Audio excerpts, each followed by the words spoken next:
Layer పై click చేయండి. Source టైప్లో directory అనే ఆప్షన్ని సెలెక్ట్ చేయండి.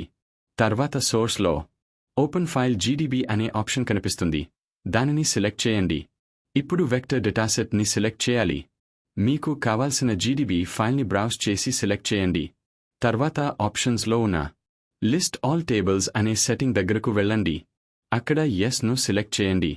ఇప్పుడు యాడ్ పై క్లిక్ చేయండి. ఇప్పుడు ఒక టేబుల్ ఓపెన్ అవుతుంది. ఆ టేబుల్లో మీ GDBలో ఉన్న అన్ని ఫీచర్ క్లాసెస్ మరియు ఫీచర్ లేయర్స్ కనిపిస్తాయి. ప్రతి లేయర్ పక్కనే ఎన్ని ఫీచర్స్ ఉన్నాయో ఫీచర్ కౌంట్ కూడా డిస్ప్లే అవుతుంది. ఇప్పుడు సెలెక్ట్ ఆల్ అనే ఆప్షన్ పై క్లిక్ చేయండి. అందులో ఉన్న అన్ని లేయర్స్ సెలెక్ట్ అవుతాయి. తర్వాత యాడ్ లేయర్స్ పై క్లిక్ చేయండి.